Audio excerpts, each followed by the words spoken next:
Clap, clap, clap. Something for editor, Paul. Shoom, shoom, shoom. Make the mic peak. Welcome to the June edition of the Tough Love Arena State of the Game stream. I will be your host tonight, I'm Paul Weeks, and I'm here to tell you all about the state of the game. What's been going on with Tough Love Arena? What have we done recently? What is the current state balance of the game? And what do you, as a lovely fan and player of Tough Love Arena, have to look forward to in the short, medium, long-term future? As per always, there will be a Q&A at the end, and this VOD will go up on YouTube in a maybe slightly edited state. But if you want to catch the extended Q&A and see some hot goss, I encourage you to try and catch these streams live. We do it the first Tuesday night of every month. Let's jump into it. Let's focus the right thing and then jump into it. So first, the past. What have we done since the last day of the game at the beginning of May? So the biggest highlight, for me at least, was Combo Breaker. We went, and by we I mean I went to Combo Breaker, and with the help of Phil, who did a bunch of work at the table, Handsome Phil, known community member and tournament monopolizer. And also, I definitely want to shout out Abik, who helped out during the top 4 stream. I'm going a little out of order, but when we do these events, these like mid-sized FGCs, sometimes we'll get the opportunity to have an official side tournament where they'll stream our top 4 and give out these nice little medals to everyone who makes it that far. So I think we were put on the Justin Wong stream, and the VOD is now up there. So if you check our events or Hall of Fame page, you can find a link to this. We also put it in the Discord, shared it a few places. Yes, as someone points out in chat, this image is, spoilers, the grand finals was a pretty exciting pork mirror. And it was a ton of fun. And I'm going to try, as always, keep these broadcasts pretty TLA-centric, not so much the new tag game. But the big highlight was showing off the new tag game. I will say that we had 2 TLA setups and 2 tag setups. And we got very positive feedback. This was our first like big public showing, and it just went super well. My personal highlight, if I can gush for a moment, was in addition to meeting Keats in person, specifically Apology Man and Yohosi Dawn sat down to play the game, who are veterans of the 3v3 tag genre. I think they're both working on 2xKO these days, and had very nice things to say. So just super excited for the next event, and super excited to be able to share more of it with you all. I try to leave the Q&A for the end, but I will shout out specific questions as I see them come up. Yes, I had patched out one of the infinites like right beforehand, the instant overhead one, but there was still an infinite with a specific corner juggle, and I challenged Abik the Savant to try and find it. Instead, Abik found like 2 other infinites. So it was fun watching that spread, because Abik found this ground-based infinite, because one of the characters is this slide that if it hits meaty you can link, and they discovered a long enough chain that you could do the slide at like max range and it would hit meaty and therefore go infinite. And then Abik would do it to other people, and then it spread like mimetically. So over the course of the weekend, more and more people knew the infinite and then would do it to unsuspecting players. It was very cool. Amy update. There continues to be more garlic progress. Amy's done a bunch of work in the last month. So here are some frames that I think we've shown off in previous streams in the rough form, and here they are in their beautiful, gorgeous cleans. So I'll just let this speak for itself for a second.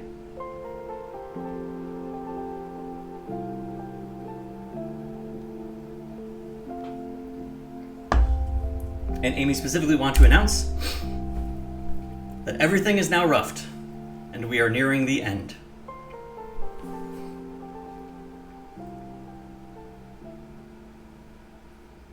So, very exciting stuff. This is on top of some other work they've been doing, but that's later in the presentation. As for me, outside of events, some specific dev work that we got accomplished in the last month, I pushed some quality of life changes for modding, added a new property, Cannot Kill. This is specifically nice for multi-hits, and I ended up retroactively applying this to some of the moves in the base game, like SWAT having the anti-air and then slam as 2 hits, or Beef and Pork's jump having the knee and then spike as 2 hits. Now that first hit cannot kill. It will do as much damage as it normally would do, but if it would put the opponent below 0 health, it'll just set them to 1, because then the second hit is guaranteed and that will kill. It just feels better, it feels more dramatic to kill on the spike than on the anticlimactic knee. This does technically have gameplay implications, specifically for time, for the timer, but otherwise I don't think it does. The boss race is almost done. Maybe I'll show him off during Q&A. And we released it to Patreon supporters as an early test, and Meep found a crazy infinite or near infinite that I spent earlier today patching and pushing update for. So once we get it past them, I'll make sure that the rest of the things around the boss character works, like making sure that the unlock mechanism works and it can get saved on your account and that kind of stuff. And I'm very confident that we'll have Cryptic Carve out by the end of the month. I know I've said I'm working on them this month. It's been this slow burn as events come up and April Fools and all these other things, but the kit is now done. So now we're just polishing some numbers, maybe tweaking some damage values. And if you want to get a sneak peek, you can, this is a great time to plug our Patreon. I'll put the link in the chat. Oops, I scrolled. Let me do this real quick. Patreon? Yeah. And if you sign up for $5 a month, then you get early access to Cryptic Carve and you get to see lots of embarrassing numbers and analytics. So, if that interests you, otherwise the character will be out for everyone to play for free pretty soon. And on that note, normally I guess I don't put this on tabs, but I just wanted to represent it here because I'm proud of myself. I caught up on a lot of Patreon posts. Patreon's been kind of dead, honestly, since December. And that's not right. I want to reward the people who are there. So I caught up on some of these financial updates posts, doing a little bit of a deep dive on what happened in late January with our big player base boost. Granted, we are back down into a pretty low traffic time, but it's also June, so that's very much to be expected with how TLA online population correlates pretty strongly to the school year. But to make a long story short, it was very exciting for me to see that we could get such a big bump. So in what feels so late in the game, having been out for over 3 years now. And again, through pure word of mouth, through no effort on my own. And this just further encourages me that if I want to put an effort, imagine the things we could accomplish. If not that makes me sound super lazy, but if I prioritize that, and if I'm willing to maybe spend a little bit on it, because we've very intentionally spent 0 on marketing for TLA outside of convention costs. This got me excited about the idea of trying to do a real push when we launch, when all that garlic art comes in, and now with Boss Rice, once Boss Rice is in, hopefully the arcade mode will be out soon after. Then we'll dramatically peel the beta label off and say, Tough Love Arena is this brand new game that just came out. And at that point, I want to more eagerly pursue whether it's influencing marketing or something else, ways to try and, if not cynically one-to-one recreate what happened in January, just give us those opportunities, Not quite as dramatic as Multiverses. I'm not taking the game away in the meantime, but yeah. And applying to more events, hence why this stream started late. So, now,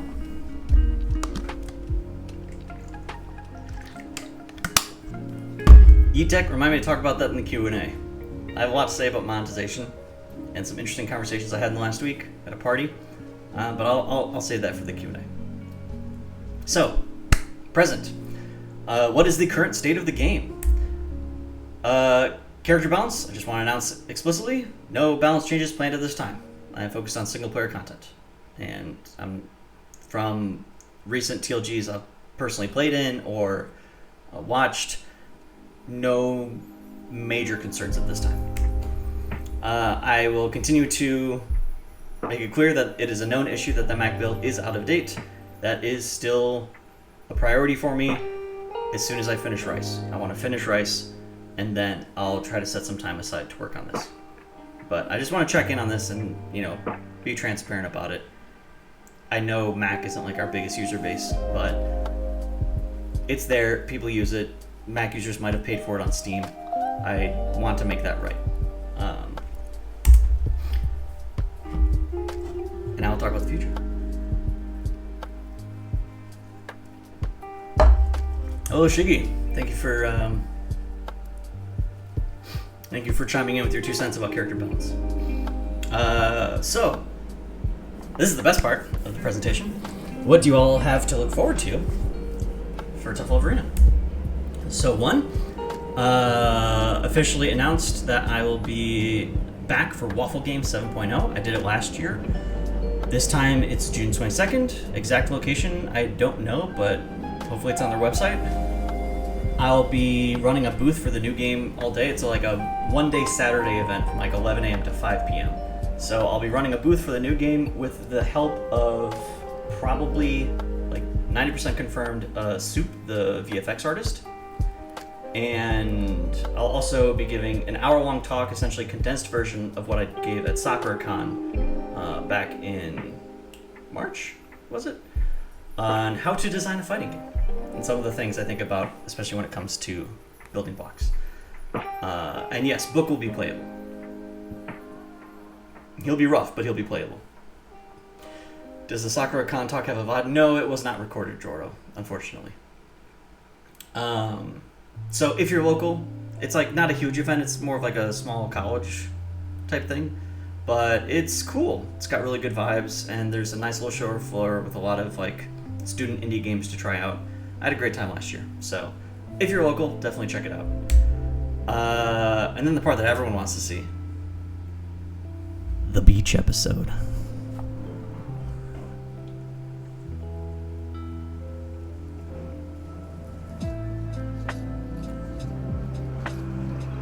I'm going to take a drink while chat pops off.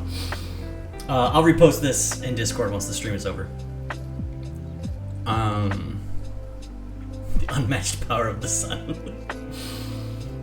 So these are the skins that Amy came up with for our summer tournament, and they decided they want to call it the beach episode tournament. So I have updated the branding in some places. I'll finish updating like the challenge later. My personal favorite, definitely beach beef. I love that way of just like drawing water. I think it looks so refreshing. So it should be super sick. It works like all of our other tournaments where simply entering, you will get a guaranteed skin with a form that you'll fill out afterwards. If you manage to make top 8, you will get all 6 skins. Whoever places highest that hasn't already earned a premium account will get a premium account. And as always, if you buy the game on Steam, you'll have access to all 6 skins while playing on Steam. So these should be ready for the tournament. Ideally, they'll go up like a week before or so, but we'll see. I have to coordinate with Amy on that. But either way, like with other seasonal skins like Halloween or birthday, I'll try to have them like generally playable for 1 to 2 weeks for everyone before I lock them back down. And we'll be streaming it. Haven't set up a Matcherino yet. Still not sure if I'm going to. You all can let me know about like the general interest level on that. But the highlight will definitely be the skins. So, yeah, super looking forward to that. Slightly updated event calendar. I'm just gonna keep using this slide and tweaking it month to month. So you can check this out on the VOD, or you can take a screenshot if you're curious. The bold ones are the ones that we are confirmed for, that I have a ticket or I'm deep enough in with the organizers that, like, you know, I have something set aside. The italic ones, specifically Evo and Anime NYC, are unfortunately still up in the air. I'm in active talks with the Evo organizers, but that's all I can say at this time. So as soon as that gets like 100% confirmed, I'll let you all know.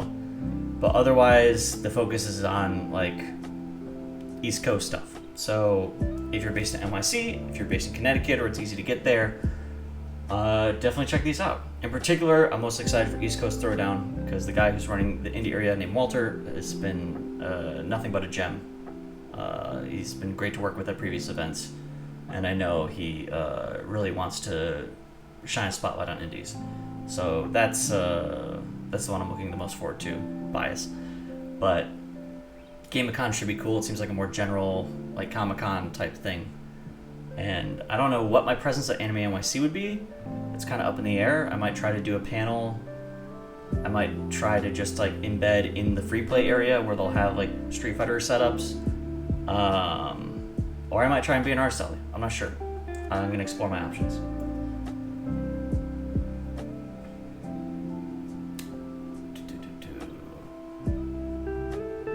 So, this is what's currently on the roadmap. This is what I need to get hotels for. And lastly, just checking in, the upcoming dev work, what I'm planning to work on is, as I mentioned throughout the stream, number 1 priority is finishing up Boss Rice. Number 2 priority is fixing that Mac deploy issue. Number 3 is something I've mentioned a few times briefly, but making a more proper arcade mode that's easier for people to jump into than the sort of event mode we have, which is nice for a managed table, but I think the more I've been playing retro games, honestly, through Fightcade or offline setups, the more I'm enamored with that classic, just like Here Comes a New Challenger style, where if you want to play against computer, that's the default. If you want to play versus, you just press a button. And there's nothing really to show right now, but we are continuing to work with Wonderville on that dedicated TLA cab, so it will be necessary for that. Does this mean you'll record a new voice line? Ooh, maybe. That's not a bad idea, Joru. And now the monthly survey. Let's hop in. Turn off responses. So, where's the Zoom?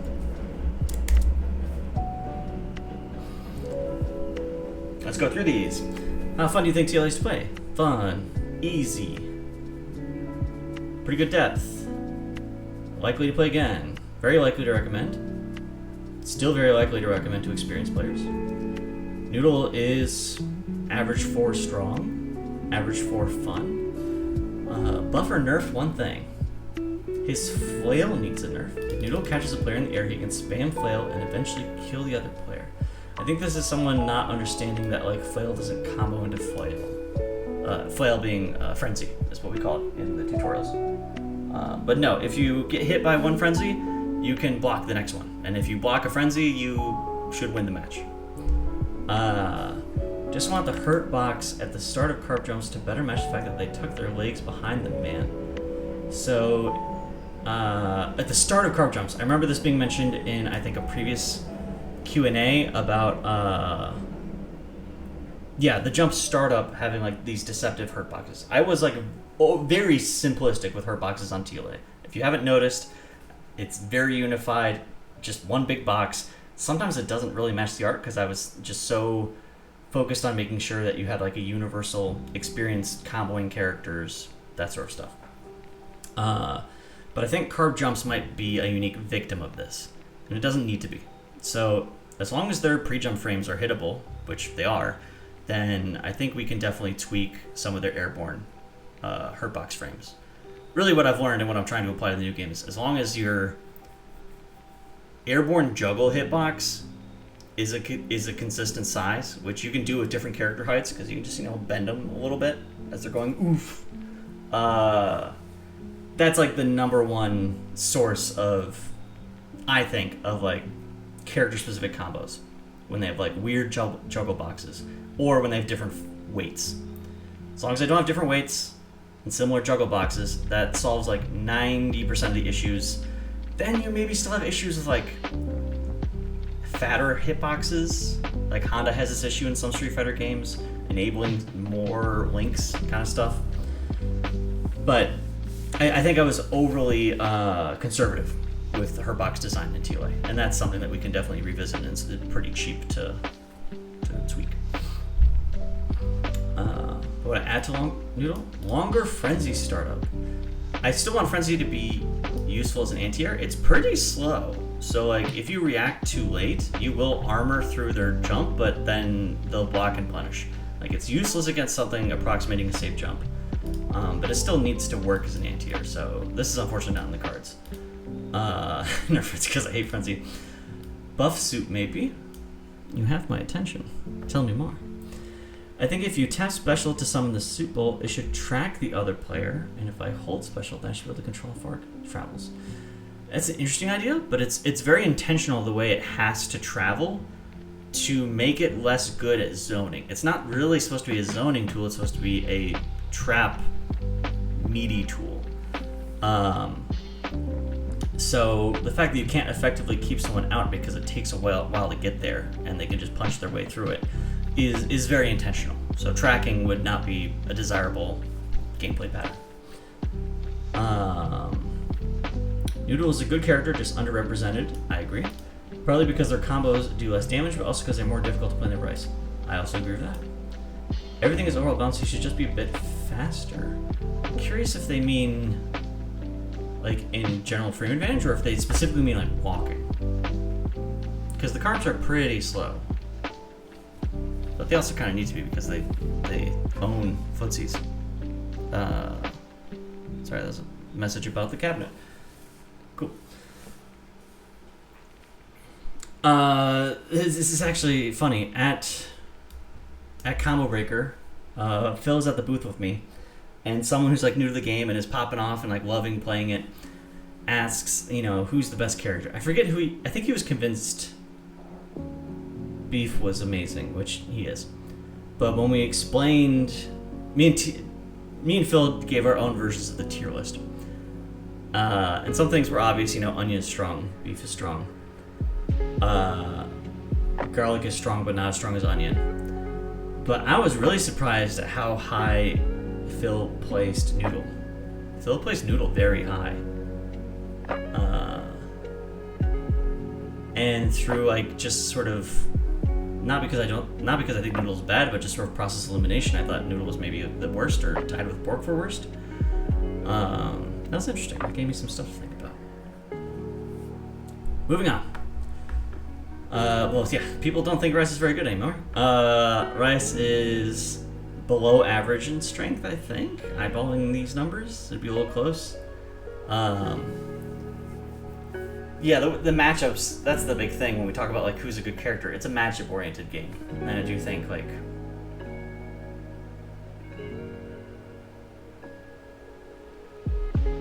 Pork is the character with the worst matchups, the most extreme matchups. Anyways, Rice is fun though. This is where again I please ask you if you're filling out the form to specify when you say like his combo game, tell me if you want to buff his combo game or nerf his combo game. It's not clear what direction his combo game you want it to go in. There are very little effective or long combos that can be used with Rice, so I assume that means buff his combo game. Another day of asking for SWAT anti-air combos, where you can make SWAT hard knockdown on anti-air hit. Don't do that. I assume this would be a bad thing, right? Like you get Oki, but you would get just like no damage. That would be an interesting argument for like giving the invulnerability back. If it knocked down. What would it be and how? That's interesting, Joro. Yeah, I can always try rewarding these. I haven't updated these in like 3 years. Just want the hurt box at the start of carb jumps. Okay, same as Noodle. I think Rice is currently one of the weakest characters in the game. Weak reversal and useless 5C. I don't see why 5C air invul was nerfed when there was no previous complaints on it before. I get 5A anti-air was the reason, but I want to use 5C sometimes. Instead, I'm punished for it, and Onion deletes my health bar. I mean, seriously. I'm not trying to tease this user, I like the emphatic use of caps. I mean, seriously, am I supposed to use it when they misinput jump across the map? In conclusion, buff 5C, literally, no one complained about it before, there was no reason to cut the move, signed, not table. Valuable information, thank you for that, not table.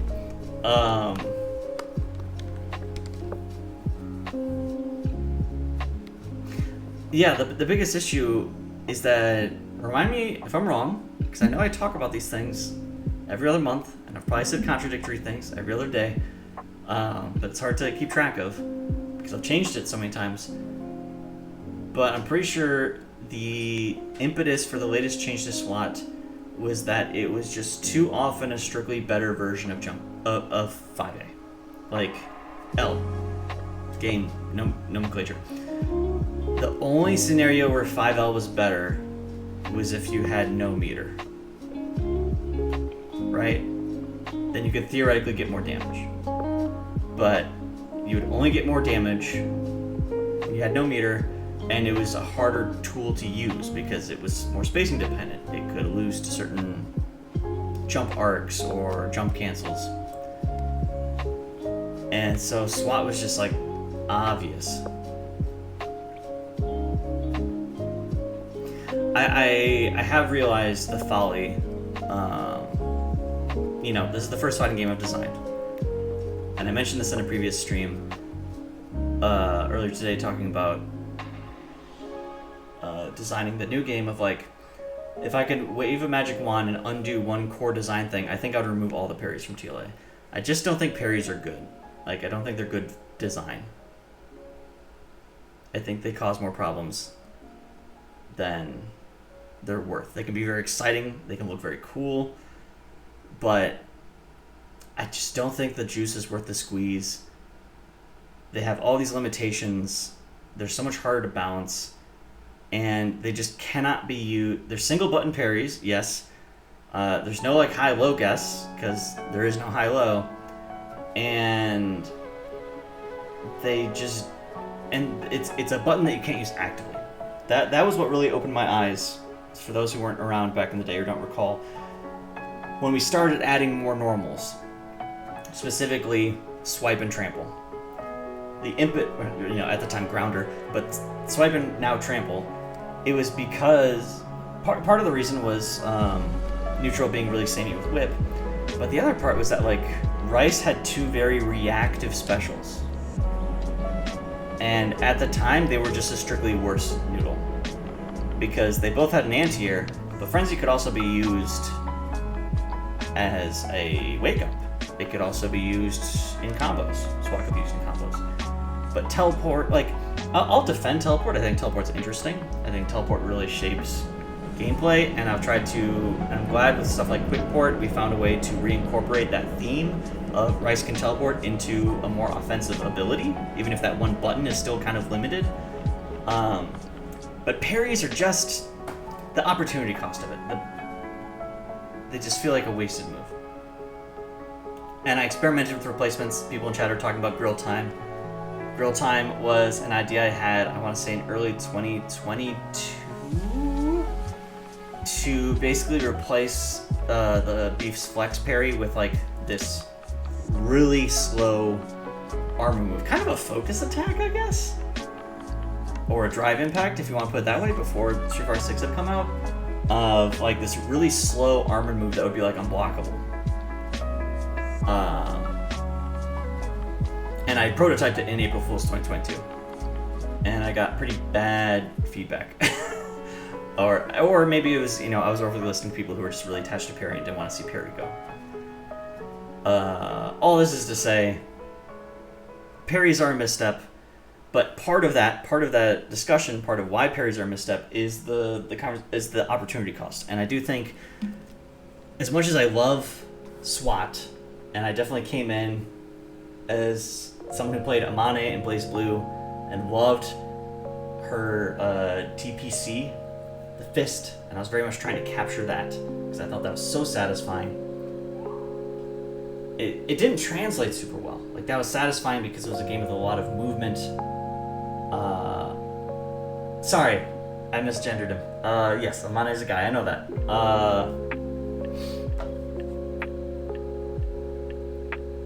So Joro, I'm aware of that, but it's different. That move is still, like, that move needs a lot of work. But also it's not exactly like SWAT, because it hits on the way up. You can combo into it. From like grounded, it's gonna have a lot more uses. It's gonna have the ability to be way more proactive. But I love that diagonal down. I'm just like, I'm a fan of the knock them up, bring them back down. I think that feels good. Anyways, I feel like I've tangented 5 times. Let's get back to this. Let's get back to the survey, but hopefully that answered some questions. Hopefully you learned something.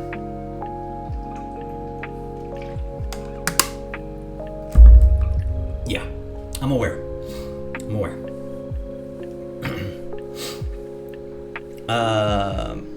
Rice should be able to extend for neutral species without...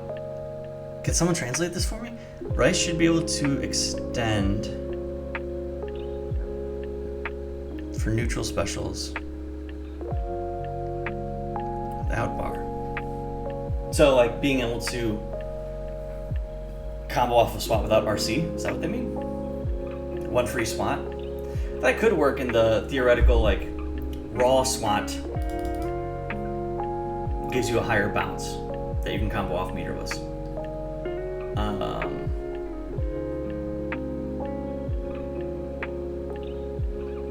Bring back tele-SWAT. Oh, that was the thing where you could cancel SWAT into whip back? Was that it? For no meter? We're not bringing back whip back. The lesson learned was that there was lessons learned on whip back.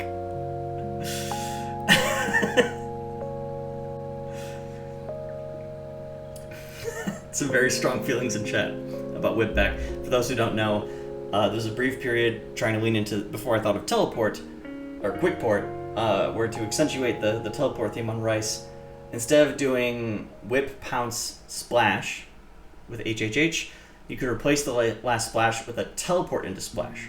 So you could side switch. And then suddenly all sorts of other things started canceling into that reverse splash, and we call that whip back.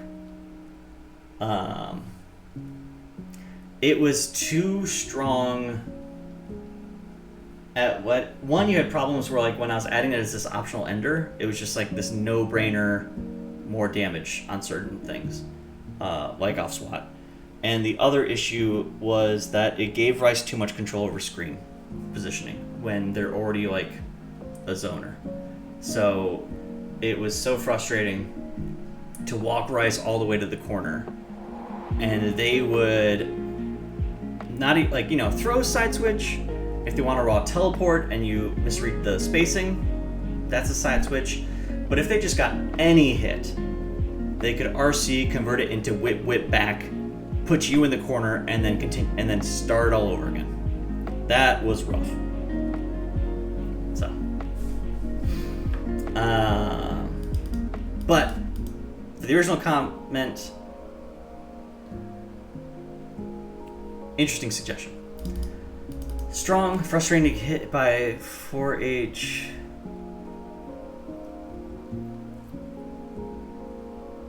Like as an anti-air? Like you're getting clipped by it? Or because like you're anti-airing with 4H? Does anyone think? I don't know how you would change that. I guess getting hit by... That was me. So Shiggy, do you mean like just like getting clipped at it by it? You're trying to jump, that catches you, and then suddenly they're like converting.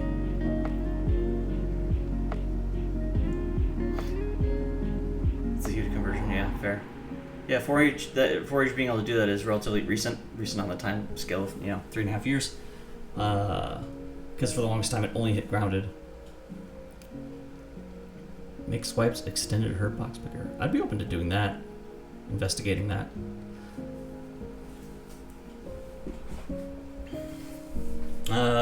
Nothing is really well done. Give this character a real game plan, please. The game plan is to whip him, and then swipe him, and then port him. Zoop, zoop, zoop. Zoop, zoop, zoop. Beef. Beef is strong. Beef is fun. More combo potential. I assume they want to remove his ability to counter burst. No, that is hype. That is the one nice thing about parries. Parrying bursts Will always be cool. Oh, okay, we got the caps lock as cruise control for cool person again. All right. Oh boy, where do I begin with this character? Best neutral tool, 5H. Lemon / Fireball. That could be RC'd for a free neutral skip that you can't do anything against. Armored anti-air. And, you know, just to finish it off, a parry. I will give anyone $1,000 cash app if they can name any of Beef's weaknesses. Are you Beef because you're the best TLA character? Or are you the best TLA character because you're Beef? I love the energy this person has. I hope they don't think I'm like mocking them. I actually really enjoy this. Beef is good. No comments.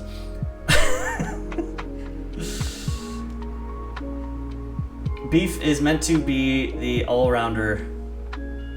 He's meant to be the Ryu. He's meant to be the no major weaknesses, but not really amazing at anything. I will say, having the only real fireball is a unique strength. He has good damage. He's got good anti-airs.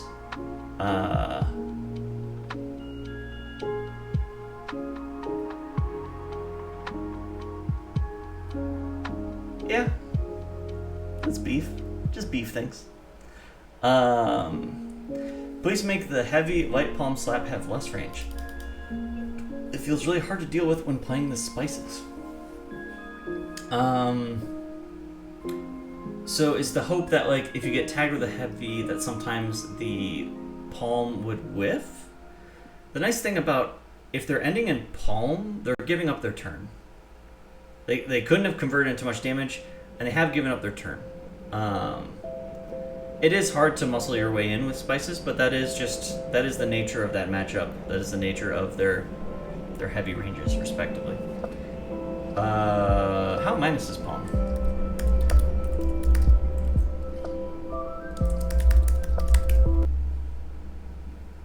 Palm into lemon. -8. So that's punishable this week. Okay. Yeah. Oh, music stopped. Maybe it's just a gap in the songs? Or Lo-Fi Girl died? Oh no. Lo-Fi Girl, please.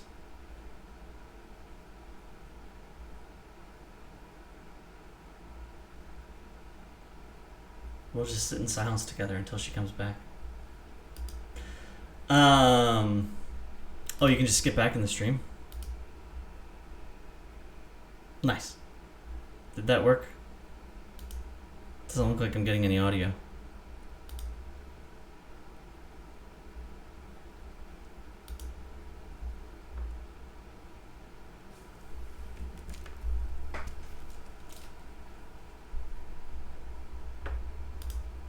I'm so sorry.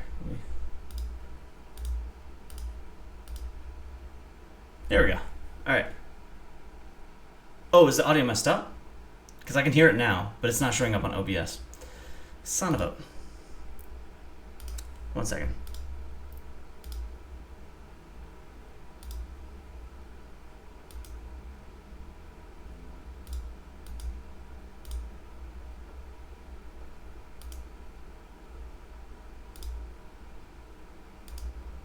Properties. Okay, should be fixed now. No, I appreciate it, Shiggy. No apologies necessary. Working as intended. Moving on. Beef should be able to combo off of his parry. He can. In most cases, you can at least walk up, do heavy. You can always go into jump. You can, mid-screen, usually walk up, do one heavy, and then jump, or heavy into uppercut. And then corner, you can get a bunch of heavies. Beef is best boy, good at everything. Flex is hard to hit for me, but I can just live to find out the parry actually starts. Also, delayed spice jump can beat both meat jumps. Delayed spice jump can beat both meat jumps. If they mean delayed garlic jump like phases through the knee, maybe that's the case. Which I'm okay with because that's so bad on block. Interesting. This came up when I was playing with Phil offline. Yeah, Jorah, I was wondering if like they're talking about that. I wasn't aware of that until it happened because I just like was having the biggest brain fart. Maybe because I've been playing Meat beforehand. Shit.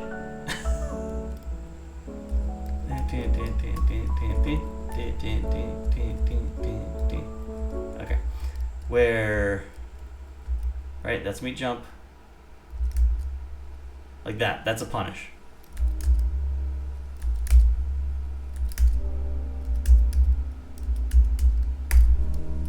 So if they're talking about that, that is strange. That's a weird one.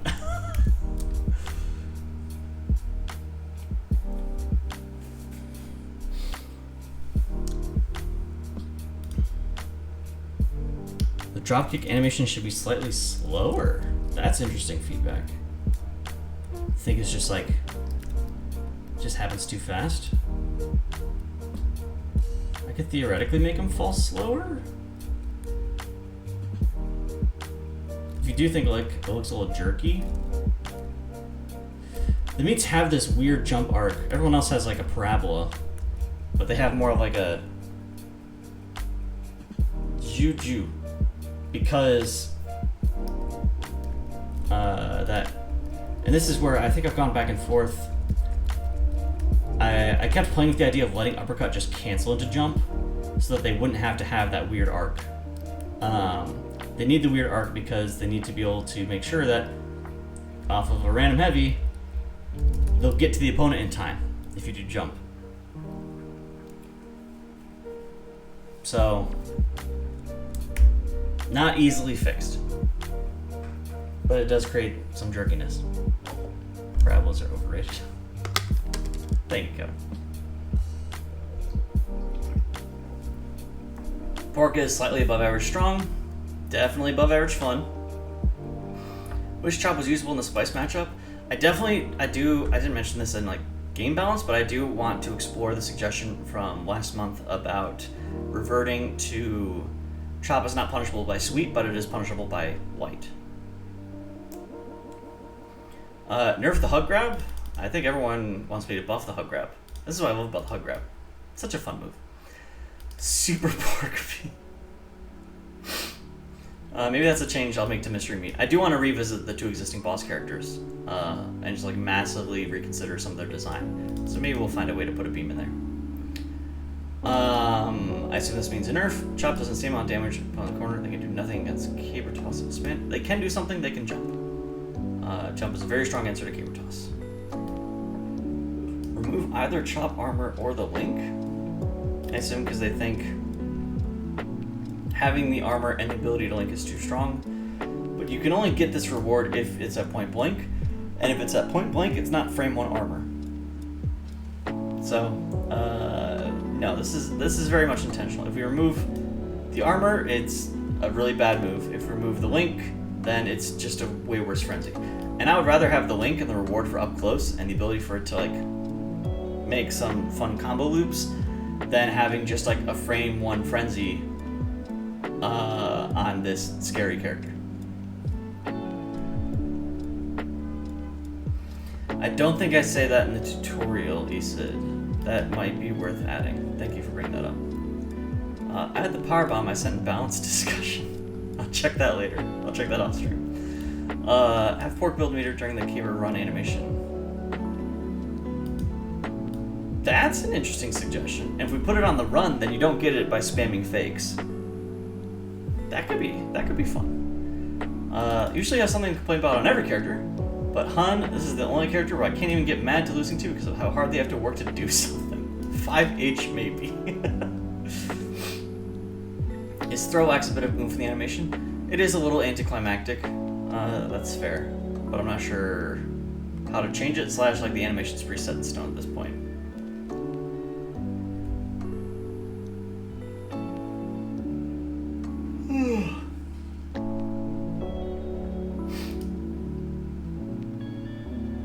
Shiggy says, I also thought about caber run on hold special. I don't know if we have We don't support hold inputs, right? Hold buttons. It could be a thing long term, but it would require like some menu, engine adjustments. I think TLA only works on direction held or button press. For better or worse. I would kill for hold support. I know, it's good.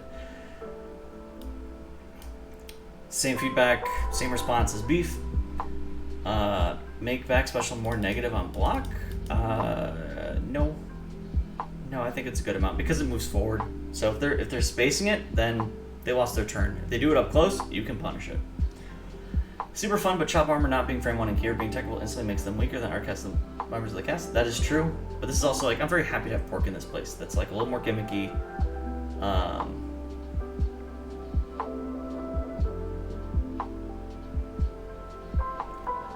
Having those things be good is so much scarier, I guess. I don't use it much, I've only played it with him once. More Vortex, hehehe. You should check out Cryptic Card. Chop being safe against sweep would make it a better option in Spice matchup post-tech. Currently post-tech is Spice favored in the matchup. Keyword building meter, even when tech, would be a very interesting change.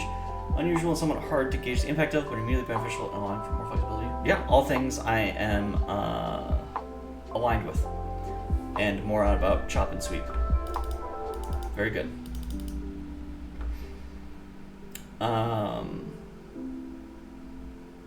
I thought it made me think of something. Make back special. Huh. Anyways, Onion is very strong. Onion is very fun. Reversal hop kick. I got this feedback. Phil brought this up a bunch in person. Reversal hop kick, doing it in certain situations as essentially a wake up to avoid throws or lights, and then getting this big oomph combo. If it were a skilled starter or got beat by throws a bit more consistently, I'd consider that good. I could explore that. I could explore on the retreat giving an extended throw hurt box the way that walking back does. I would definitely be down for that. I think I like it being able to fade buttons, but if we want to let it be throwable, that I'm down for that. I think Jump C should be a forward air dash with a hitbox that does damage. I think I had a placeholder that used like the hop kick animation. It was like, we could play with the trajectory a bit more. It could be interesting. Maybe buff their counter. The counter's understandably hard for beef. Onion is strong. Excuse me. Excuse me. Very interesting. I don't think Onion's issue is that they're not as strong as beef. Oh, Joro, you want the reverse. You want it to dodge throws, but not strikes. If you want to dodge throws, then you can just jump, right? So, and you still have Spice Jump, which is the fastest jump, which is actually like pretty good at crushing throws. You can jump, but it won't punish. And whenever I feel like turning my brain off and winning, I don't pick beef. I pick Onion. Want insta-kill carbs? Have a parry high damage for literally no reason on any starter? Just play Onion. I think you should be able to cancel neutral special. He can with meter. It would be too strong if you could do it without. We had that experiment. It was hop kick into roundhouse. It was a very brief experiment because it was very strong. Stylish character. Glad to hear it. Nothing really. Please let sweeps extended hurt box last throughout the entire recovery for the Spice Mirror. Interesting. I can look into that. Well, unfortunately, it affects all matchups, not just the Spice Mirror. And Iori is like getting out footsied by other characters. But I guess by that argument, he doesn't really need... The extended hurt box wouldn't do any more damage.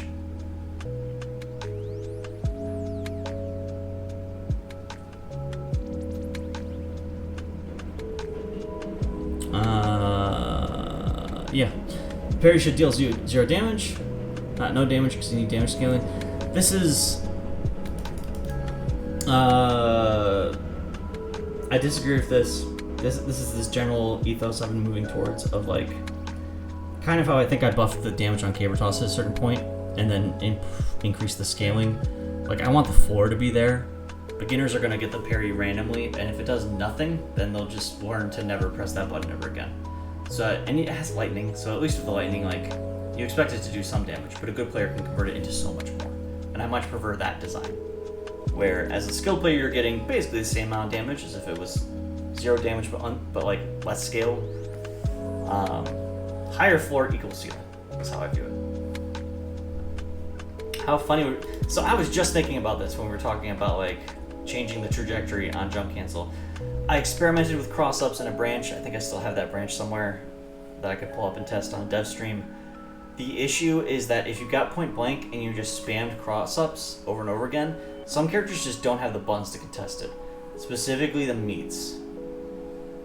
The carbs and the spices can have a high-hitting 5-frame button that they can generally use after you've gone to the other side, and they will interrupt your cross-up attack. Like, this isn't even meaty. Just doing it, just throwing it out point blank. The meats is so much more awkward because although heavy does hit high, the fact that it takes twice as long to come out means that if you try and do it, if you do it too early, then it just whiffs and you hit the meat in the back of the neck. And if they do it too late, then you counter hit them. Buff gut punch easy. So that doesn't mean there's not a solution, but it was discouraging, I guess. That's the best way to put it. And it discouraged me from doing cross-ups. Garlic is strong, garlic is fun. Perfect character, agreed. No more notes. I think we're done with the stream. Trip could be buffed because it's currently high risk. I strongly disagree with this. Trip is good. Trip is fine. Trip definitely does things. Trip is very high reward. Yeah, exactly, Kevin. The scrub checker. This is for damn sure. Watching new players get bullied by someone spamming teleport with garlic at Combo Breaker was a treat. Anyone who doesn't think this character is S tier might want to go in the Discord and add Mary or Savory Blunts. Good call out. Back special should be armored instead of intangible. I like backs. We don't need to make back special worse. I don't think back special needs to be worse. I don't think that's what we need to do to garlic right now. Agree, stylish character. Teleport should have something like a cooldown. It effectively does, because if you can't just do them back to back, because you'll lose to mashing. So I don't think that this is necessary.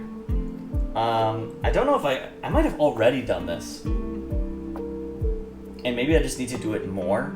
Like, we can just increase the hit stop on the on sneak, on the teleport kick, to give players more time to react, because I think that's what the biggest issue is. Like, not even reacting in time for the anti-air, but reacting in time of like, oh, I blocked it, so it's my turn now. I think that's where players feel like particularly bullied, and we could do that with hit stop. In a way that wouldn't screw up other things. Like, if we did it with increased like hit stun and then recovery to match, then it ruins certain combos. So hit stop could work. We might already be doing it quite a bit. I don't know. Open to it though. Please let sweeps, yeah, like the old tech timings, just like instant. Please let sweeps extend hurt box. Okay, same as the onion feedback. Open to looking at that. The buffer windows for specials are so inconsistent as to be frustrating. If you double tap S too fast, it doesn't come out. Same goes for SL and SH. As to why this exists, I doubt it's required for balancing purposes, and if it's for quality of life, then it has failed because this is just annoying. This is why we don't really have empty cancels on buttons in general. The problem is that TOA doesn't support something that my new game does, so now I have implemented it once, and I can theoretically go back and evaluate how hard it would be to add to the TLA engine. But this idea of like a buffered cancel. So your character in the new game has an air dash, and you want to air dash and then immediately press medium. But for balance and visual reasons, I don't want you to actually be able to cancel the air dash on frame 1. But asking you to wait exactly 10 frames means you could put it in early and it would disappear. So the game supports a cancel on frame 10 that can be input at frame 5 or later. It just knows that if you put it in at frame 5, it will queue it until frame 10. This is beyond the input buffer. This is its own separate idea that's move specific for game feel. The problem is that for frame advantage, for balance reasons, like there needs to be a pretty tight cancel window on the dash. If it comes up too early, then it opens up some infinite combos. If you cancel it too late, then it's not very good. And or like, I want you to be able to see the dash recovery and, you know, try and punish it, not have it turn into a teleport on the very last, on like the second to last recovery frame. So this would be fixed with a cancel buffer. That does get a little iffy with S into S, because but I think it could still be made somewhat more lenient.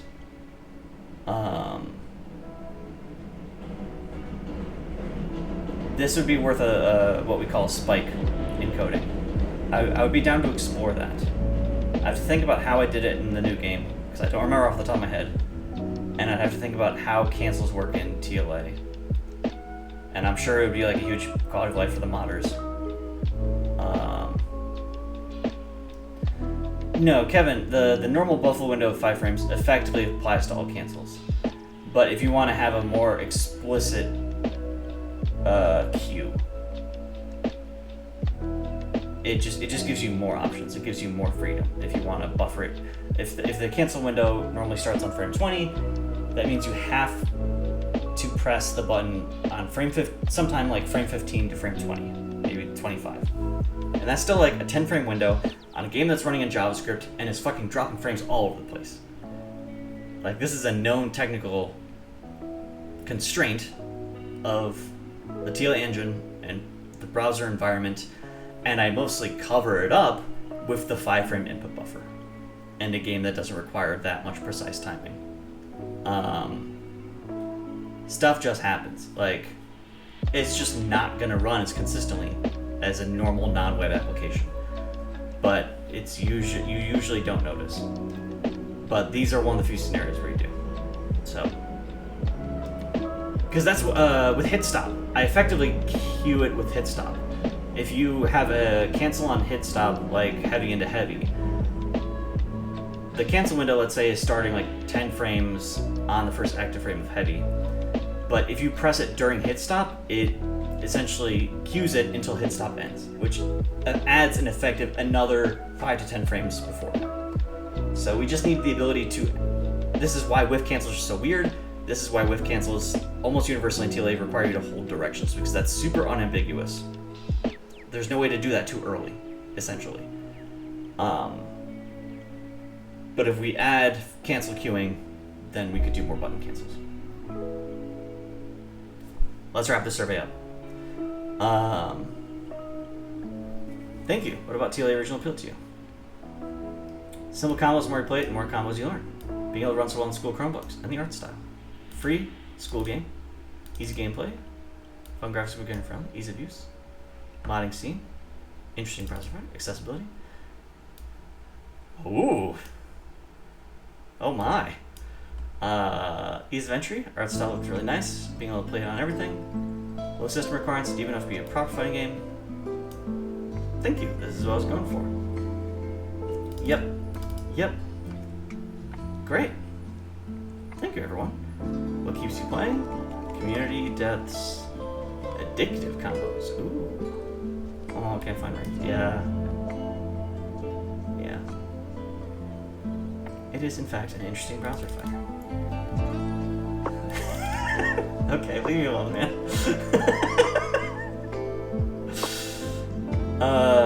Trying to get friends into the FGC. I like playing in school, it's very fun. Community tournaments. Around minimalist TLA is, it managed an impressive range of player expression, which is standard quality for any fighting game. Thank you. And what upcoming classified card. Ooh. Ooh, I don't know if I've heard that one before. I might like that more than Cryptic. Ooh. Ooh, I might have to revisit the name. Ooh. Classified. Ooh. Updates. Unfortunately, no new characters outside of bosses. But bosses will give us some backdoor new characters, I guess. Summer Major. Removal of throw text. Sorry to disappoint you. CPU rework will happen, I promise. I can't call this game done with the current CPU. It is nasty. Summer Bikini Pork. Sorry to disappoint you. No Bikini Pork. Share with friends. Tournaments in science class. Some no's. Casual friends, yes? That's awesome. Yeah, always let me know about the tournaments. I'm always happy to support, put on the Hall of Fame. If you have a self-organized tournament, especially like a school tournament, I'm happy to, maybe give out a premium account or something. That stuff is always super cool. That's the stuff that really warms my heart when it gets offline.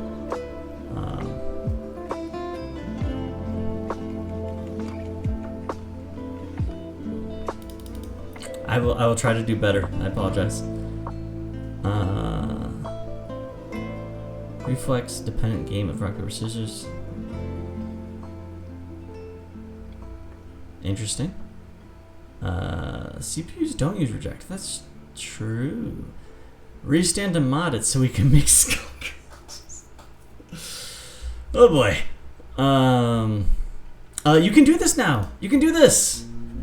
Yeah. Yeah, you can do this now. Please no one match with me. Fuck. If you go into online and you start looking for a match, you can go back to menu and you're still searching. You can go over to training room. Yeah. And then you're playing. And you're still searching. And then you find a match. And then you say no because you're currently doing a stream. And I'll stop matchmaking. Sorry, whoever that was. Was that you, duck? Keep up your own pace to do good work. Thank you. Recently got Guilty Gear, and I realized that playing Tough Arena taught me so many fundamental fighting game ideas, and me much more prepared to find a more complex game. Burst cancels, which are very similar. So thank you for making amazing game skills transfer. Thank you. So hitting no just declines the match. It's an explicit option if you want to stop matchmaking. So you can just say no to that person and then re-queue. The game is too simple. The game should be easy to get into by harder masters. High-low systems like Noodle. This is just a different game that you're describing. So unfortunately, I just don't think the game's for you.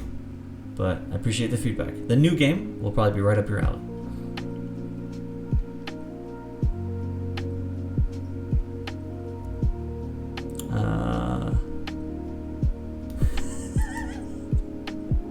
This reminds me.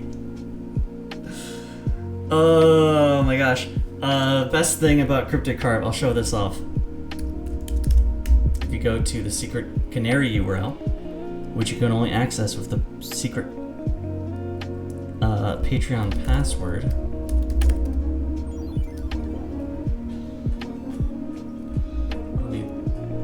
Let's mute the music.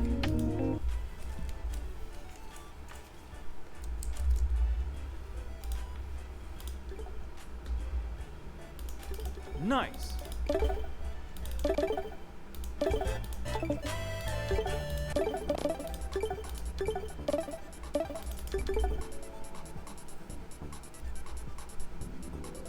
Cryptic cards staring at you. I had so much fun adding this move during the last dev stream.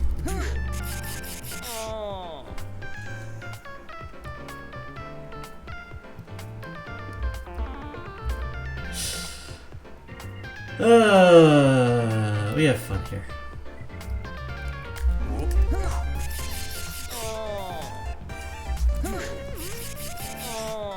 It's a parry. You know, that thing I said I'm never gonna do again.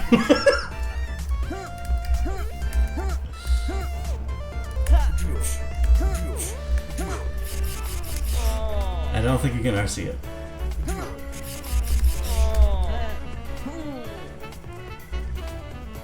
But we experimented with it a few different times. We were trying to find the best way to use the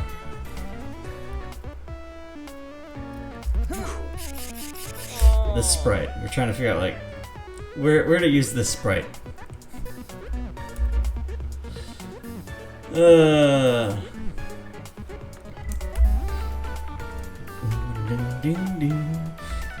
Okie doke. That concludes the survey.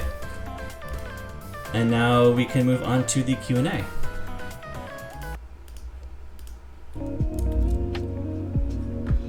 So, starting now, if you have any questions, please post them in the chat. If you posted them earlier and I didn't react during the stream, just repost them now, and I will take a look.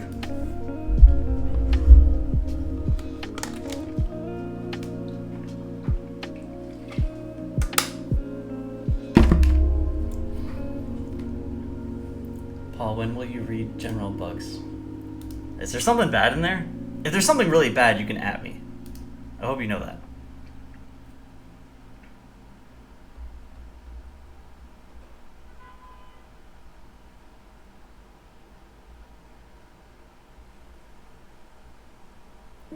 TLA has been getting stuck loading the game indefinitely on initial opening.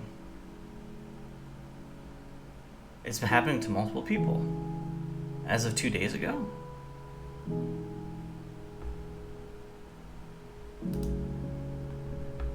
I can't think of anything that would have changed.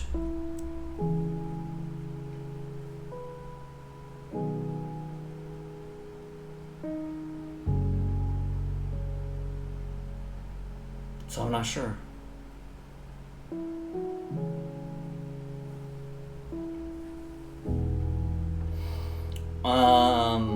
I'm not sure. We can talk about that more later, Kerbo. If you can try and send me any more specific errors, or I can show you how to bring up errors, but like if it's just loading forever, I don't know. I haven't changed anything about like hosting or infrastructure that would be causing that.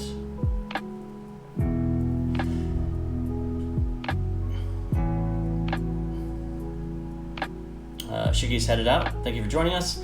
Quality day when?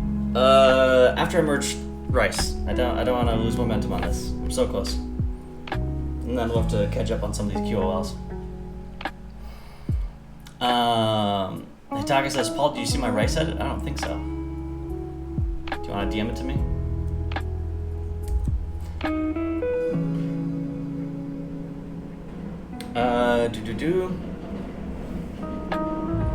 Kevin says, Paul, are we allowed to ask about the new game during Q&A? Let's maybe like demarcate it.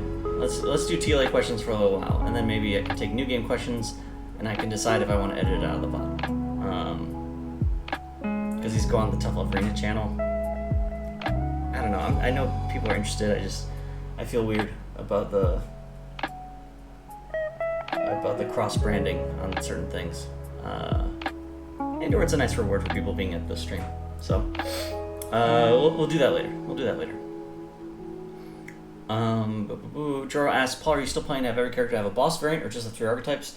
I'm going to have the 3 archetypes and then do arcade mode. I consider that blocking for arcade mode. I would love to come back.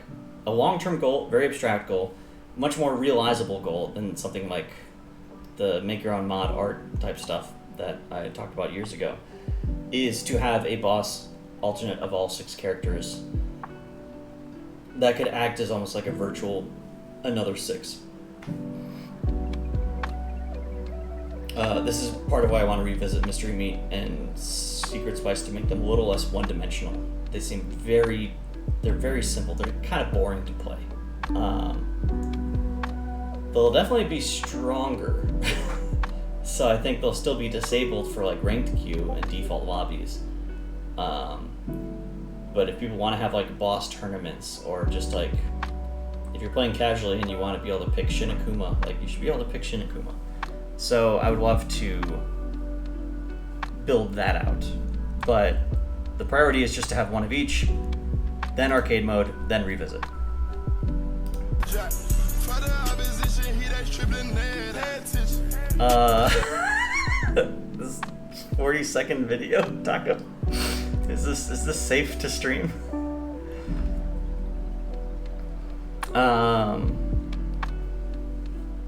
Kerbo says a bunch of minor things. I saw issues with the frame data page. I'm down to check it out, Kerbo. That would be a great dev stream. Once Rice is done, boss Rice.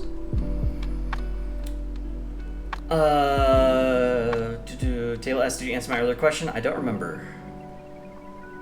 Hitaka asked, so Paul, why was 5C multi-parry removed and light multi-parry was added instead? So they're asking about with Onion. Onion's parry is not fully invuln. On a multi-hit attack like Frenzy or like a carb jump that hits twice, if you do Beef's parry, it will invuln for the entire animation and just ignore the follow-up attacks. Onion, as a little extra hair, does not. Its follow-up parry attack is vulnerable and can be stuffed by a quick follow-up rapid hit. So they have this multi-parry mechanic, which is also supposed to be hyped because then you can, multi-parry Frenzy into Evo 37, whatever. The problem is that having it on special meant I kept seeing a scenario where people would be mashing special, like during a block string, and they would successfully parry something where the opponent did 5L, 5L. But because they were mashing, they would cancel their parry into the multi-parry, a second parry, which if it's not a multi-hit attack, if the opponent isn't immediately following up, then that parry will just whiff. And sometimes actually Onion will then become punished for doing it.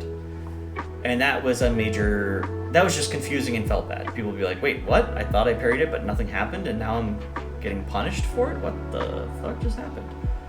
So that's why we moved it to lights. It has to be very intentional that I want to go for a parry again. So if you just want to mash one parry, you just mash 4S.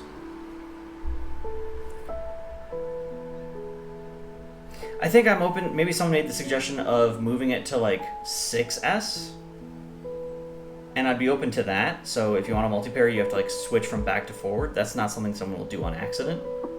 I don't remember when someone suggested that, or maybe I'm misremembering. If in case L is just too big of a leap in logic, people don't expect it to be there. If that feels awkward, maybe 6S could be an alternate solution, but that's why it was moved originally. Edex says, I think 6X is worse than L. Jaro says, I love mashing.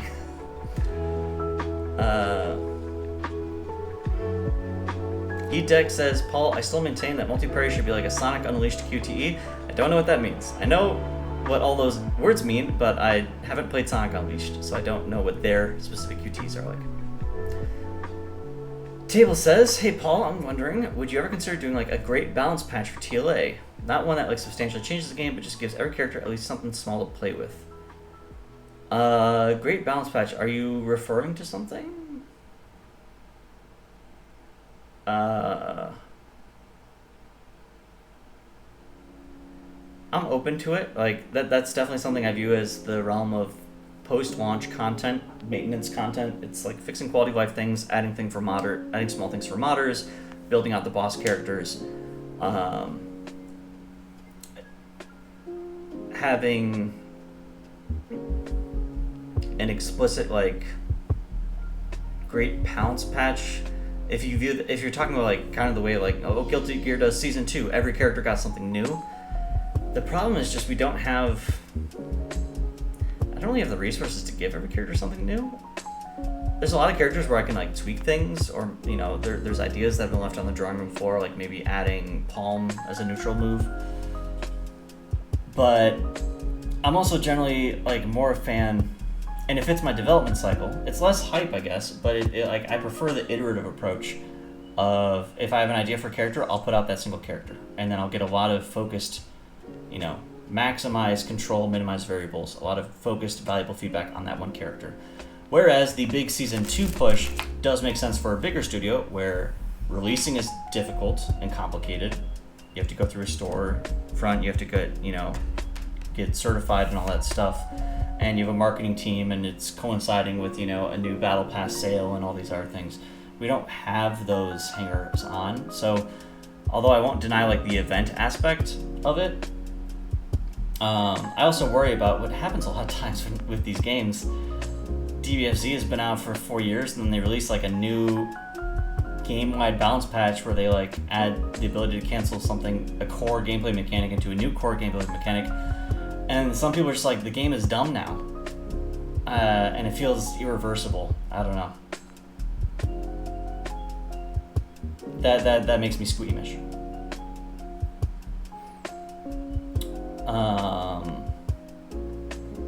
Is there an error inside the inspect element console?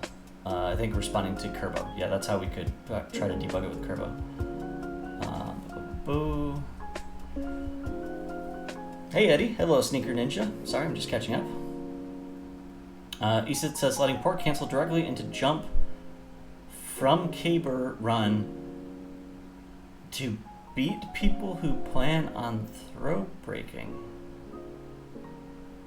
No. If I'm very much establishing that jump is the answer to Caber, having Caber then cancel into jump, which you could very much do on reaction, no, that seems bad. Joro says, can I send a fid to put on the community page? You can send me anything to be nominated, and I'll consider it. Like we've put on some of the combo videos. Oh, Eddie says I'm a fan of the shirt. Thank you.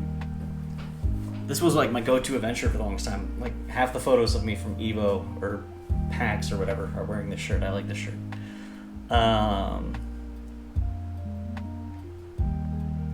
Kevin says, Paul, can you let players exchange one of my premium skins for another on every couple months, like a shop thing?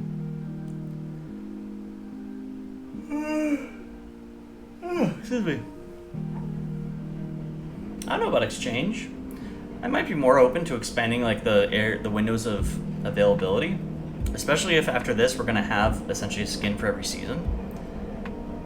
Right now we have like this 2-week tasting period, but I could see like post-launch in maintenance mode, if you're in the quarter of summer, everyone can play with the summer skins. If you're in the quarter of Halloween, you can play with Halloween skins. And if you just want to play with off-season skins, then you have to purchase something like that. But no promises.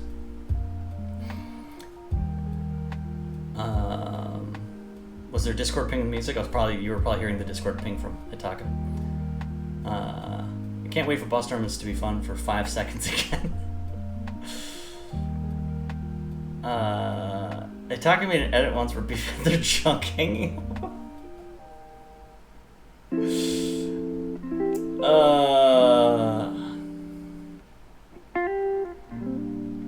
Black Fox of chat.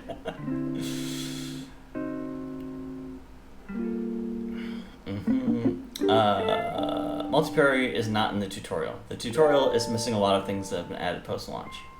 That is a known issue. Kevin says, well, now we normal parry and try to link it a job, but cancel multiplayer by accident.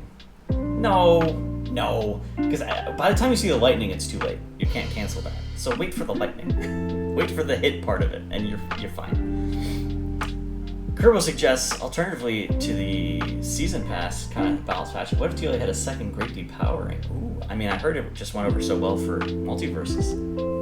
I think we got to bring it back.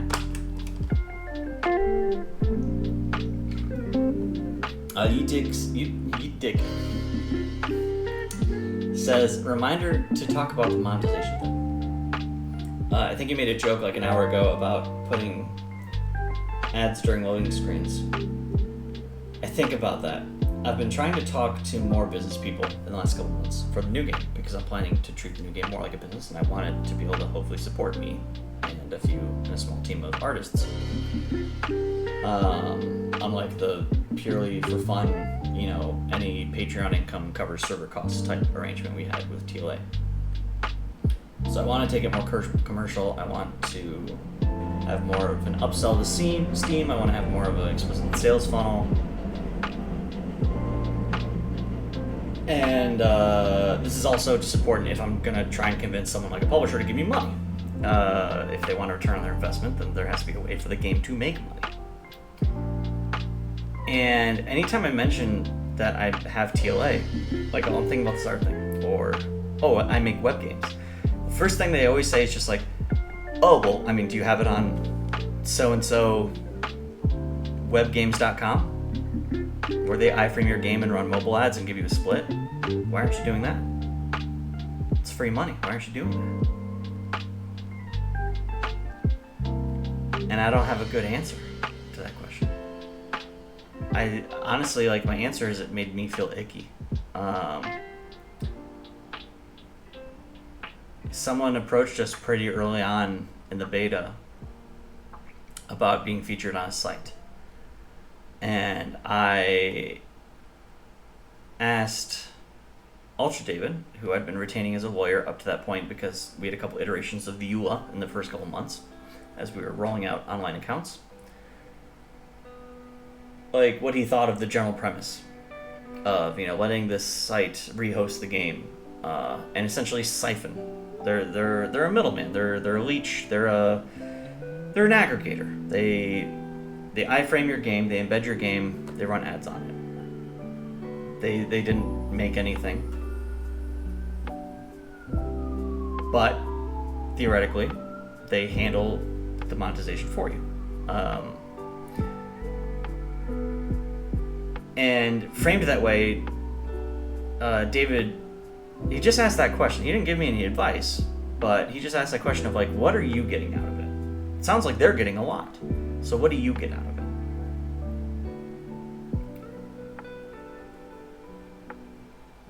And I didn't know, and I don't know what I would expect in something like ad revenue. And yeah, David's a smart guy. I appreciated his legal counsel when I had him.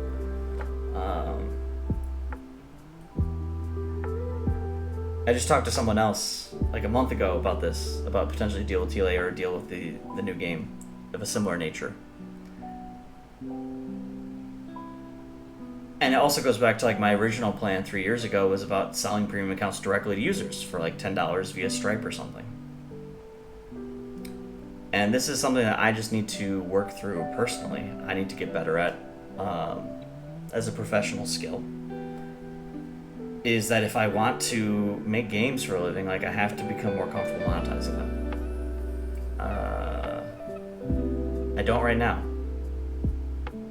And I like have no qualms about charging for my time, and I just have this weird double standard between what my brain normally categorizes as work and the expectations of work and being fairly compensated when I'm writing code for someone else, or when I'm teaching someone else, or mentoring, or acting as a coach or something else, a contractor. But it feels so different because the way I engage with TLA, the way I engage with the new game feels like an artist. I engage with it on this very personal, on this very emotional level. And yeah, I think this will stay in the VOD, Joro. Yeah, that's a bridge I need to cross. I need to find my comfort area, because I need to find a way to make money. Because if I can, I get to spend more time on this stuff. But where is my comfort zone? Is my comfort zone embedding ads directly in the game client? Or is it letting someone iframe the game on a website that runs ads, but then you can just full screen the game? Or is it microtransactions? Or is it handing over ownership to a publisher for a fat check? I don't know.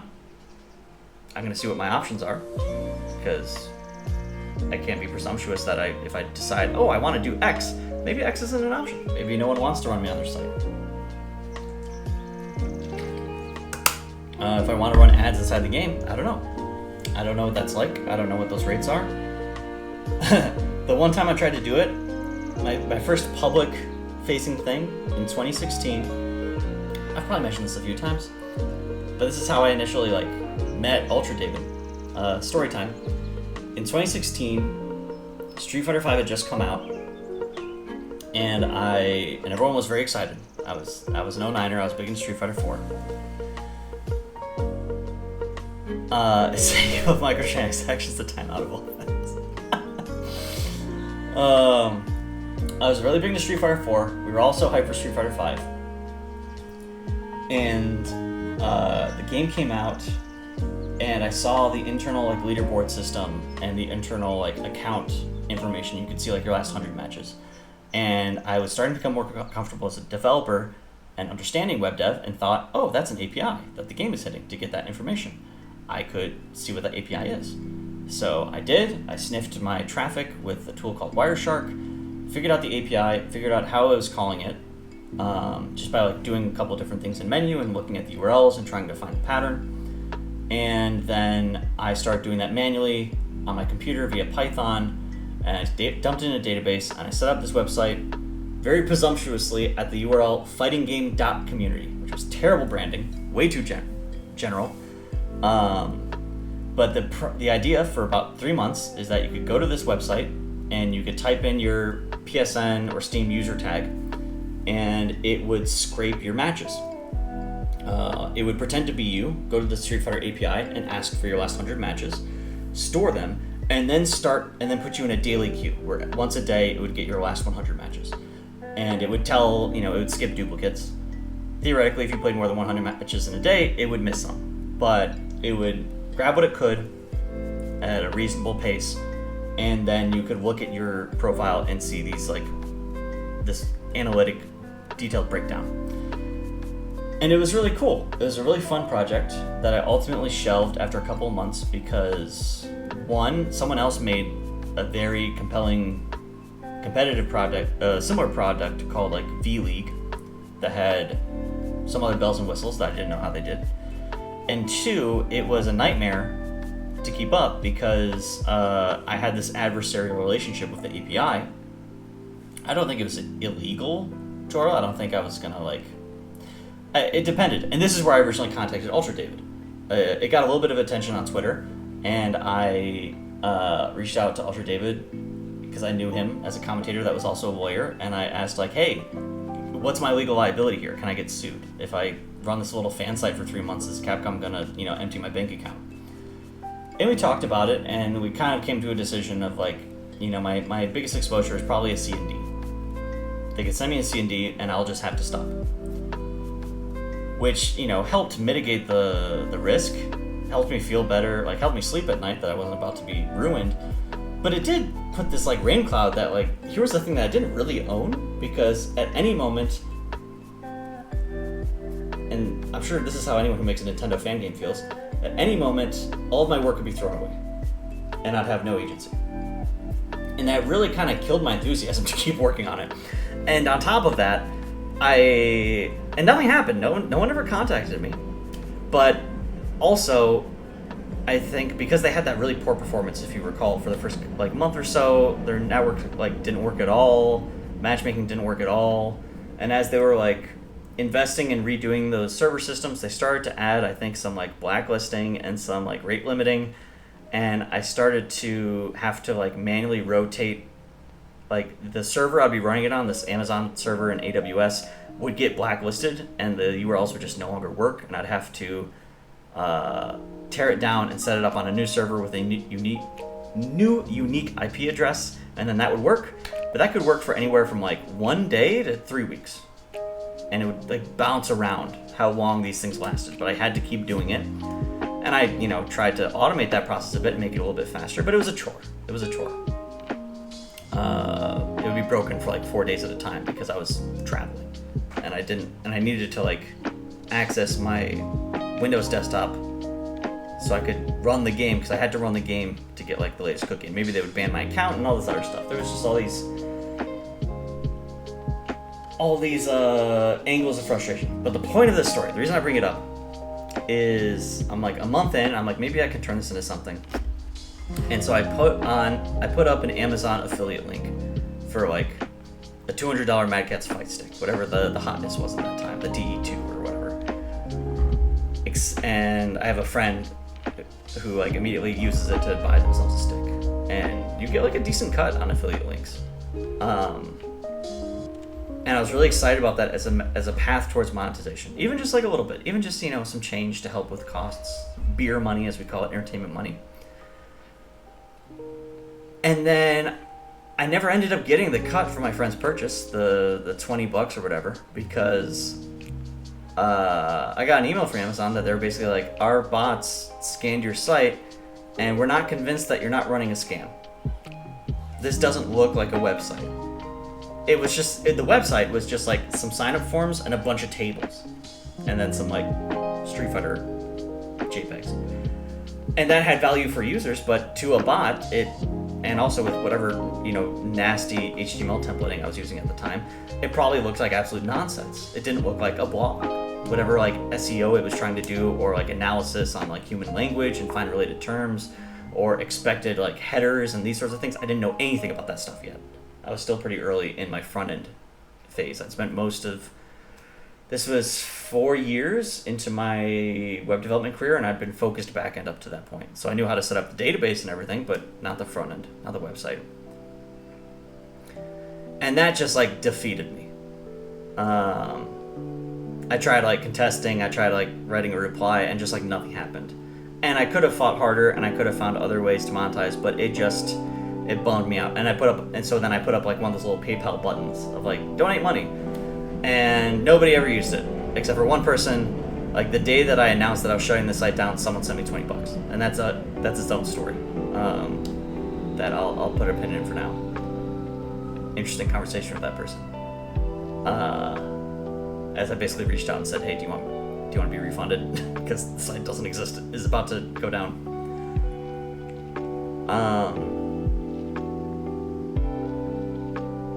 So I don't know if that just like spooked me a little or put a bad taste in my mouth, but that's like that is a small fear I have in my mind. If I try to do Google AdWords, even if I wanted to throw ads, or I think someone suggested like have the ability to opt into ads, I'm happy to support the game. I'll turn on something that lets me see ads, or like let me see ads in exchange for skins.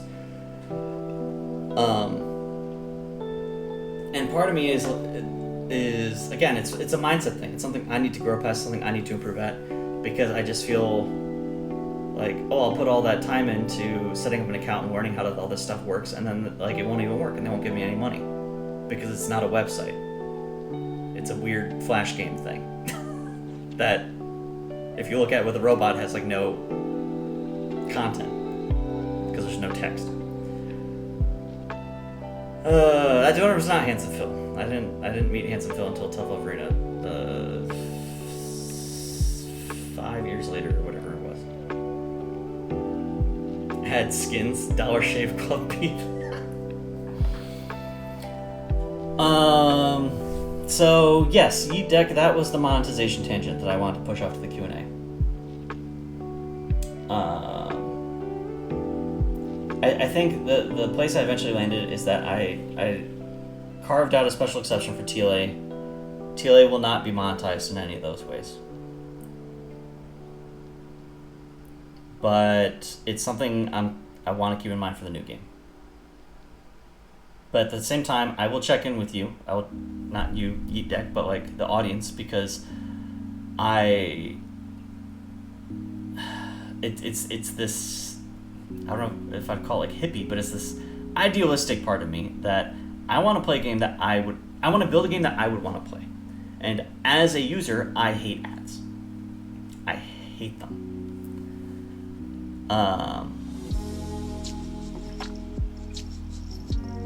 So that makes me think I don't want to put in ads. But maybe some people don't mind them. Maybe some people would like happily deal with ads in order to have skins.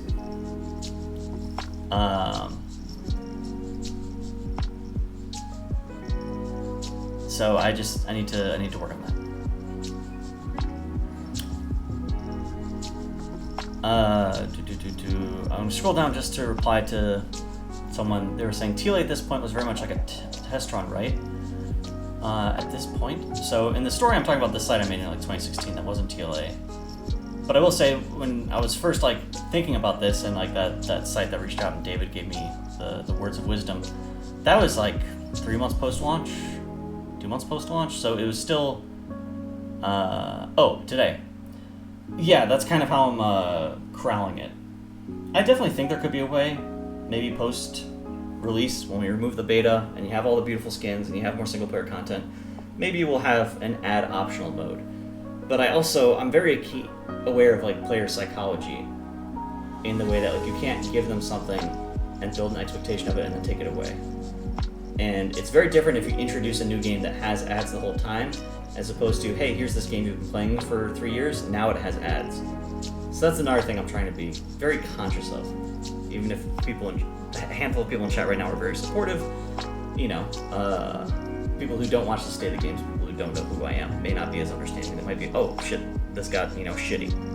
Last time I opened it, it didn't have these ads, screw this.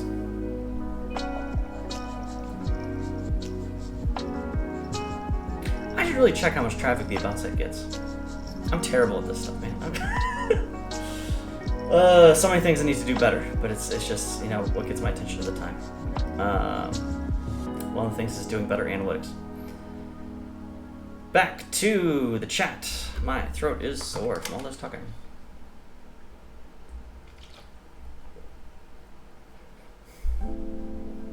I gotta scroll up a bit.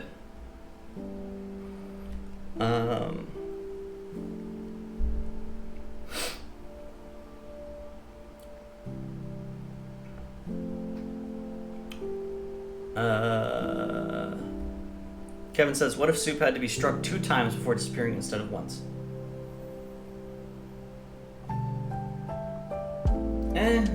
I think 2 times that's enough time for Noodle to just set up the second Soup. 1 hit means that you can actually, get advantage on Noodle.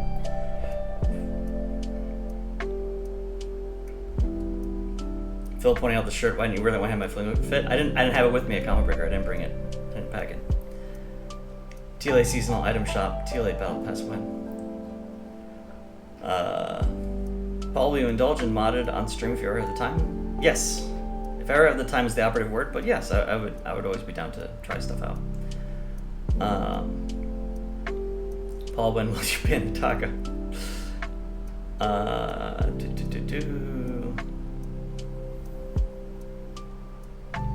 Talking about the chat's talking about my early monetization tangent.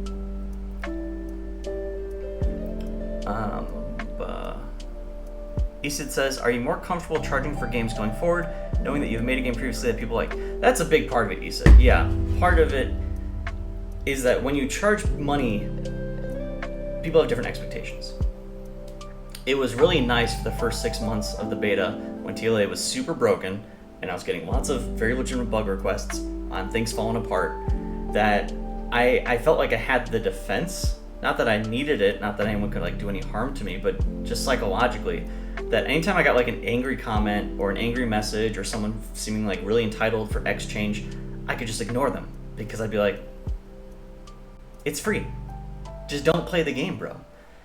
But even on Steam, as soon as I start charging for money, that's why I feel so guilty about Mac being broken, because some people paid for that. It's not a huge amount of money. It's not a huge amount of people. But they bought a product. They deserve it. It's not just what they feel entitled to. I feel like I owe it to them. And I didn't have the confidence that I could make a game that would be fun, that would be stable, that would have a life beyond a couple of days, novelty, that kind of stuff. And I do have that confidence now. I am more confident in the things I'm building. I'm more confident in what they're worth. So that definitely removes a lot of the discomfort that was there at the start. I think the games are worth something. I like to support indie games. If this was another developer's fighting game, I would pay for it. But I still want to give the game away for free in some degree, because I want people who can't afford it to play it, like kids who don't have money or don't have a credit card that they can use on Steam, because I was that kid. And that's how I started playing these games. And also, cynically, from a marketing virality standpoint, I think having a browser based and free is the big X factor in it being able to go viral, being the ease of being able to share with your friends. And I want to preserve that. So lots of conflicting priorities and voices and incentives. But to answer your question, definitely more comfortable.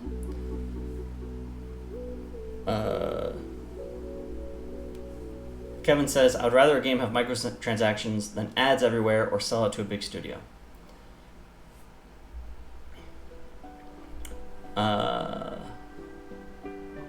Kevin says, oh yeah, Paul, you need to add boss characters to account analytics. Oh, I don't even know if I'm even capturing them. I'll have to look into that.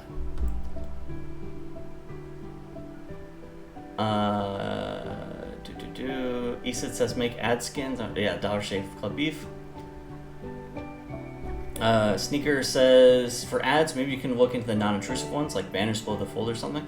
Yeah, I will say I'm never gonna do fucking those full screen ads on iPhone where like they hide the X and you can't even figure out how to close it, or it's like time lapsed or something. I play a lot of like free puzzle games on my phone. I like to play little simple puzzle games. It'll be a Sudoku app or a nonogram app or just a like, you know, pipe sewer rotate app. And those things drive a solitaire app. It kills me. I found like my favorite Spider Solitaire app in terms of like the UX. It's my favorite looking, it's my favorite to interact with. But every time you open the app, it has a full screen ad. Like if you just tab away to open a different app, like, oh, check your text, and then tab back, bam, another full screen ad where the X button is hidden. And it drives me up a wall.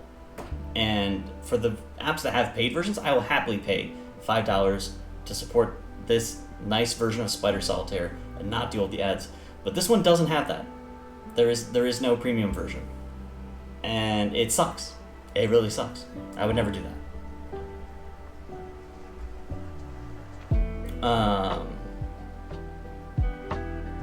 Put ads on the school site only, says Issa. Willip says, I feel that ads that give a reward will always be appreciated and understood by the player opposed to an ad that doesn't give a reward. Plenty of mobile games will give you in-game tokens or something for watching an ad. Obviously, there will always be those who hate them no matter what, but I feel like it's their incentive. Players always goes fine. Yeah, if I had like an explicit in-game currency, I think I know what you're talking about though. Like, would you like to watch an ad for 20 gold coins? I wouldn't really have an equivalent for that. That's why I think like a version that could work is maybe you load up TLA in the browser and either you immediately are prompted with two versions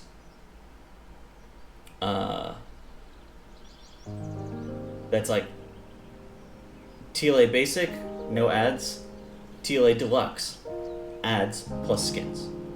And you can just choose that.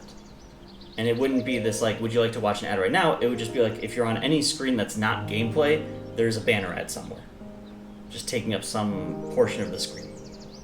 That's how I would do it right now, without thinking too hard about it. Sneaker Ninja says, I'll say lots of display ads, including banners, pay by CPM, customer impression. Yeah, my buddy who knows this stuff. So people only need to just see them, not needing to truly interact with them.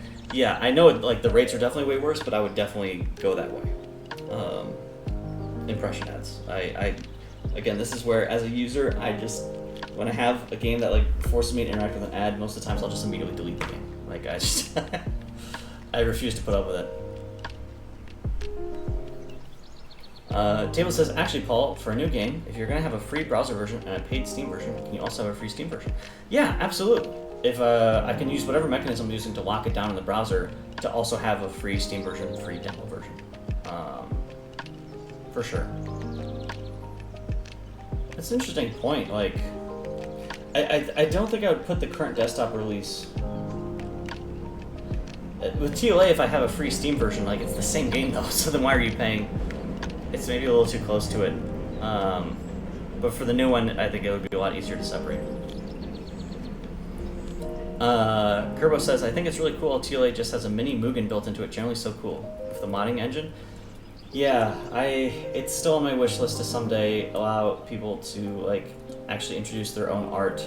But in a browser context, it just requires so much infrastructure and support, which means a commitment to forever maintenance and costs. And that's why it's been like the lowest priority feature for the longest time. And at this point, I'm pretty pessimistic about ever doing it. I know exactly how I would do it, but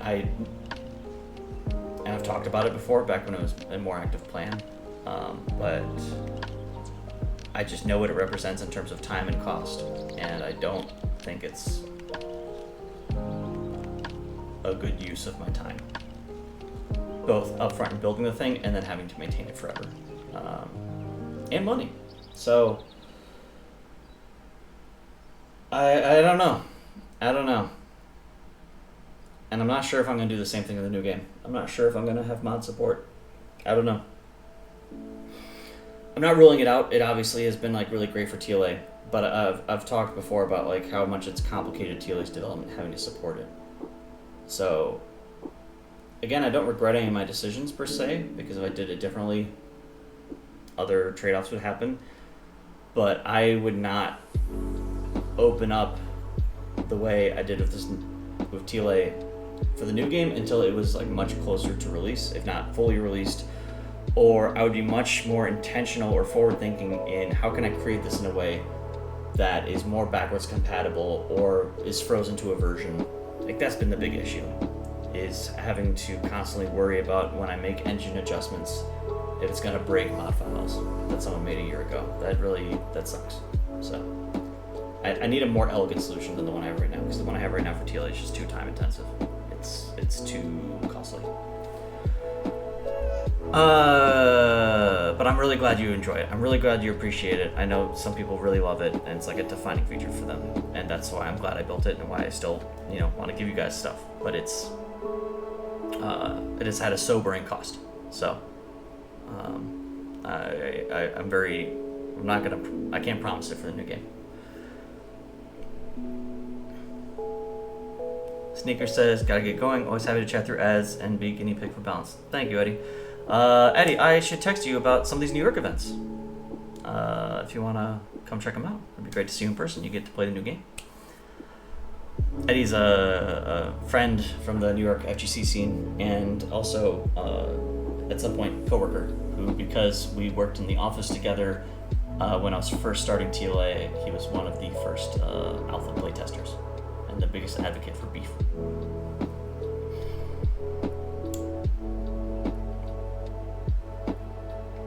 Taylor Rice says, oh, speaking of big studios, did you see how them fighting hurt somehow was playing on an unreleased version of the game at Calmbreaker?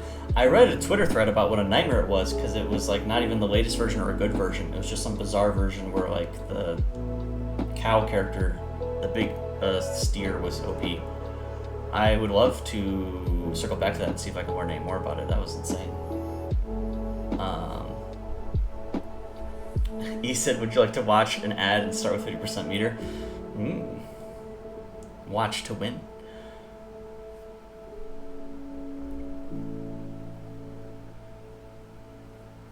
Kerbo says, what if TLA had an in-game currency? You could buy all skins by either winning majors, MMR, or getting enough currency, and getting currency through ads, casual queue.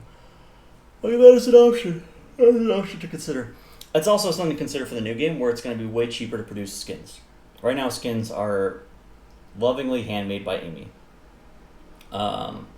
And that allows them to have these like very complex textures and unique design elements, which is amazing.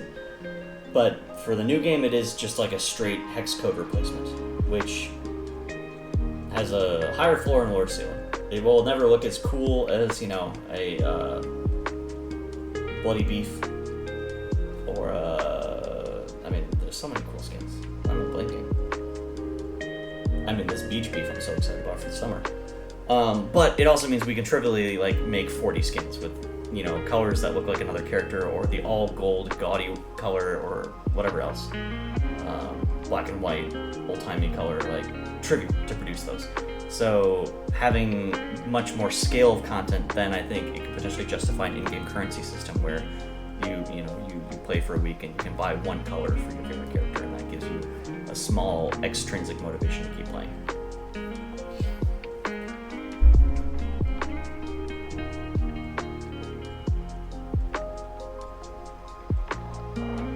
Yeah, exactly. That's what I read 2Table about the Fighting Hurts. It wasn't even a released version.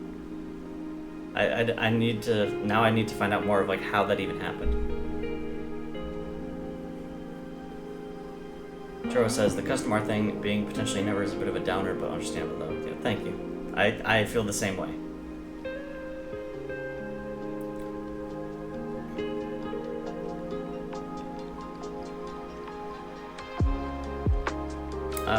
Okay, I've caught up on chat.